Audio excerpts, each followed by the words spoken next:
bagaimana rasa syukur kita? Yaitu apa?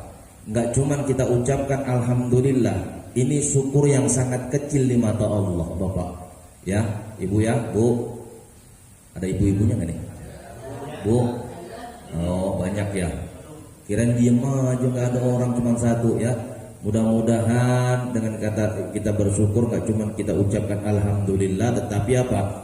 Bagaimana caranya kita bersyukur sama Allah Subhanahu wa taala? Yaitu jalankan perintah Allah, jauhi larangan Allah. Perintah Allah apa? Kita menjadi pelayan masyarakat, yaitu apa? Menjalankan perintah-perintah yang dijalankan pimpinan, sehingga apa? Masyarakat menjadi puas buat kita. Ya, itu apa? Kita juga sudah bersyukur. Nah, mudah-mudahan yang hadir hari ini menjadi orang-orang yang bersyukur kepada Allah Subhanahu wa taala. Amin ya rabbal alamin. Bapak Ibu yang dimuliakan Allah Subhanahu wa taala, ya. Perihal tentang masalah salat. Salat ini luar biasa, Bapak. Ya. Sebelum kita menjalankan sholat harus tahu dulu sejarah sholat bagaimana. Ya, sholat itu luar biasa. Sholat bisa meningkatkan rezeki kita. Dengan sholat kita bisa menyelesaikan persoalan kita. Dengan sholat kita bisa menyelesaikan hutang-hutang kita. Dengan sholat kita bisa menaikkan jabatan kita. Bisa enggak? Bisa enggak? Bisa, asalkan kita mau sholat. Tetapi sholat yang bagaimana dulu di sini? Ya. Kata Allah, inna sholata tanha 'anil fahsya'i wal munkar. Sesungguhnya sholat itu bisa mencegah kekejian dan kemunkaran. Nah, di sini kita akan bahas di sini. Ya, tetapi sebelum kita tahu sholat, tetapi kita harus tahu dulu sejarah Allah turunkan sholat itu bagaimana. Allah turunkan sholat itu ketika kapan? Ketika Nabi Muhammad Isra dan Mi'raj. Dan ketika sampai di Sidratul Muntaha bertemu dengan Allah, Sayyid Muhammad, ya, Nabi kita Muhammad itu bertemu dengan Allah. Lalu apa? Dikasih pesan sama Allah, yaitu suruh menjalankan apa? Salat 50 waktu dalam satu hari satu malam. Kira-kira kalau seandainya, ya, hari ini kita menjalankan sholat 50 waktu dalam satu hari satu malam, kira-kira kita bisa enggak? Halo? Bisa enggak? Hah? Jangankan 50 waktu, ya 5 waktu aja subuhnya kesiangan. Enggak betul? Nah, oleh karena itu apa? Rasulullah mengiyahkan 50 waktu itu. Rasulullah apa yang diperintahkan Allah diambil. Lalu Rasulullah turun lagi dari langit ketujuh, bertemu dengan Nabi Musa. Kata Nabi Musa, wahai Muhammad, apa yang kau dapatkan dari Allah Subhanahu wa taala? Pesan apa yang akan dijalankan olehmu dengan umatmu? Lalu apa? Rasulullah berkata, yaitu apa? Saya dipesan sama Allah suruh jalankan sholat 50 waktu dalam satu hari satu malam. Kamu sanggup? Insya Allah saya sanggup. Lalu apa? Nabi Musa berkata, minta lagi keringanan sama Allah. Karena apa? Nanti di akhir zaman umatmu gak akan sanggup menjalankan itu. Minta lagi sama Allah. Dikasih keringanan sama Allah 40 waktu dalam satu hari satu malam. Bertemu lagi dengan Nabi Musa. Akhirnya apa? Suruh minta lagi keringanan, dikasih keringanan, sehingga sampailah 5 waktu dalam satu hari satu malam. Lalu bertemu lagi yang terakhir dengan Nabi Musa. Wahai Muhammad, dikasih berapa lagi sama Allah keringanannya? 5 waktu dalam satu hari satu malam. Lalu Nabi Musa berkata, minta lagi keringanan. Karena apa? Umatmu nanti di akhir zaman gak akan sanggup menjalankan sholat 5 waktu dalam satu hari satu malam. Ternyata apa? Di zaman kita ini, di zaman akhir ini, banyak gak orang yang melanggar sholat? Orang yang meninggalkan sholat begitu gampangnya. Padahal apa? Jaminan Allah itu pasti. Ya, orang yang melaksanakan sholat itu apa? Dia akan masuk dalam surganya Allah Subhanahu wa taala. Kata Nabi, miftahul jannah as-shalah. Kuncinya surga yaitu sholat. Ya, kuncinya surga ialah sholat. Kalau jenengan mau masuk surga tanpa bawa kunci, kira-kira masuk nggak jenengan ke dalam surga? Begitu juga jenengan mau masuk ruangan tanpa kunci, kira-kira Masuk gak ke dalam ruangan Pak, Bu? Masuk apa ora? Ora iso masuk. Ya, lewat jendela Ustaz. Lah jendelanya nggak ada di surga. Di surga itu nggak punya jendela, adanya pintu.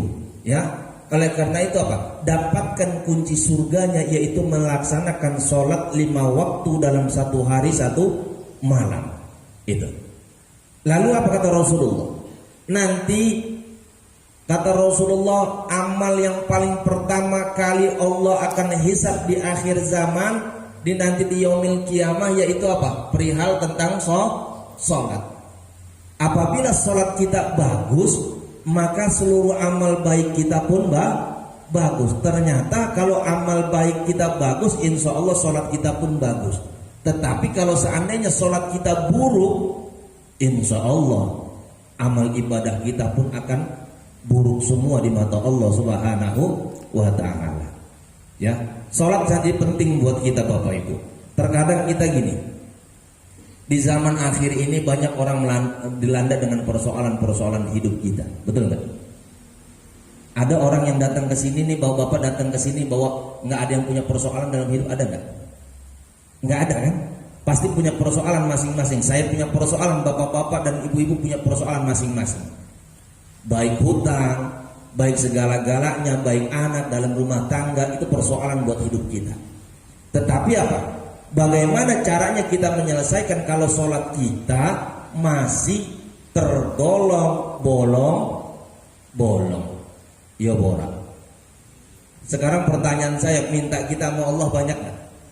Nuntut kita minta sama Allah banyak gak Pak? Banyak gak? Banyak banget, minta ini minta itu. Ternyata apa? Ketika dicek sama Allah, sholat kita masih kurang sempurna. Baik dari rukunya, dari rukun-rukun sholatnya, terus dari wajib sholatnya, terus dari sunnah syarat-syarat sholatnya, harus kita perbaikin dulu di sini.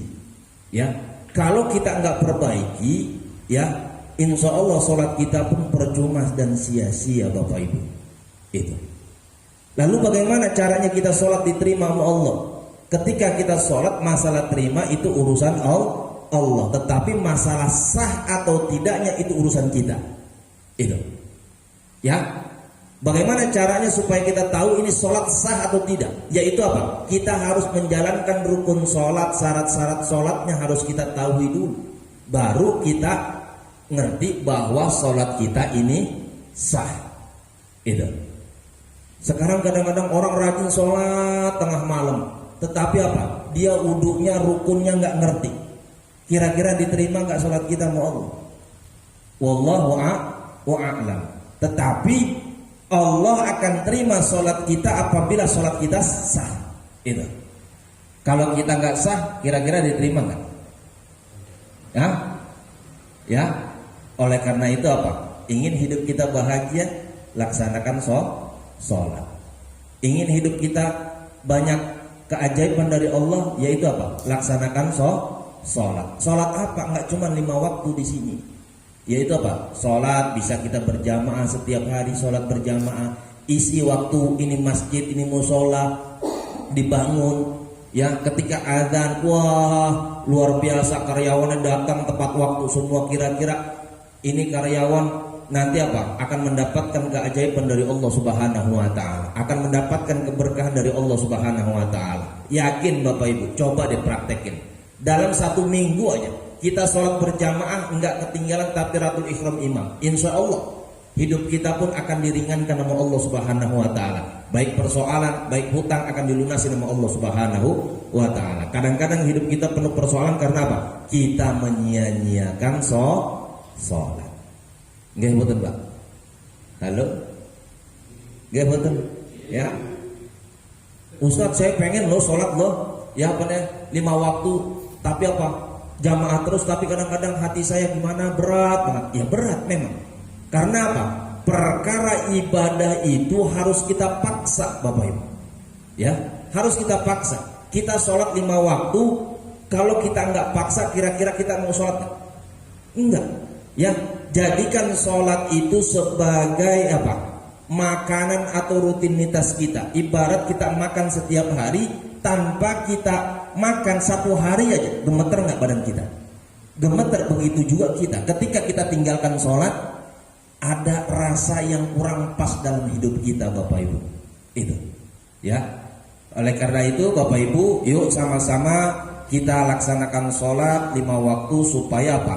Sholat kita benar-benar mendapatkan keberkahan dari Allah Subhanahu wa Ta'ala.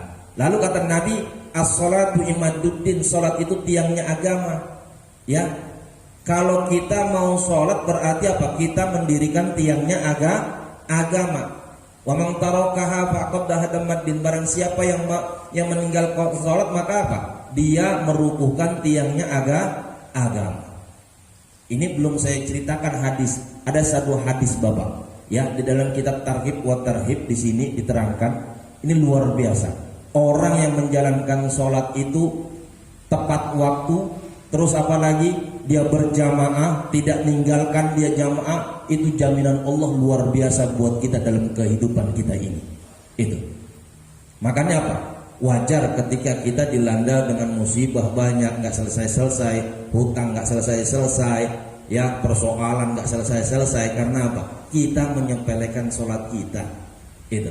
Lalu kata Nabi bagaimana di sini terangkan kalau Nabi Allah Shallallahu Alaihi Wasallam, man hafadha, barang siapa yang menjaga solatnya, ya, kata Nabi, ala solati akramahullah, maka Allah akan kasih kemuliaan buatnya.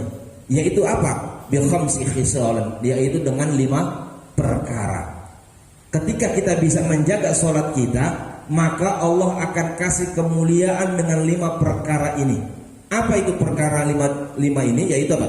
Ya, yarfa'u indahu diqal aishi, yaitu apa? Allah akan angkat kesusahan hidup kita selama hidup kita di dunia. Tuh. Halo. Ya, ketika kita bisa menjaga sholat, maka apa? Kesusahan hidup kita Allah akan angkat. Ustadz, saya sholat sudah 5 waktu, kok hidup saya masih susah? Coba periksa dulu sholat kita. Jangan protes sama Allah. Kadang-kadang apa? Ketika kita sholat, merasa diri kita rajin sholat, berjamaah juga, tetapi hidup kita susah, kita langsung protes sama Allah. Ya Allah, Engkau gak adil nih. Saya sholat sudah, istighfar sudah, sholat tahajud sudah, duha sudah, terus apalagi sholat qabliyah, ba'diyah sudah, tapi kok hidup saya masih susah aja. Karena apa? Lihat dulu dalam sholat kita sudah benar atau belum. Itu. Jangan kita langsung tiba-tiba protes. Makanya apa? Di sini dikatakan man hafadha, barang siapa yang menjaga sholatnya, kata Allah. Ya, barang siapa yang menjaga sholatnya, maka apa? Allah akan kasih 5 kemuliaan. 5 kemuliaan itu apa? Yaitu apa? Allah akan angkat kerupukan hidup kita, kesusahan hidup kita di dunia ini. Itu. Banyak nggak orang yang melaksanakan sholat, yang benar-benar melaksanakan sholat, hidupnya sejahtera? Banyak nggak Pak? Banyak nggak? Banyak nggak? Kadang-kadang apa? Udah hidup kita susah, di dunia susah, ya, mau makan empis-empisan, ngutang sana ngutang sini, suruh sholat nggak mau. Na'udzubillah.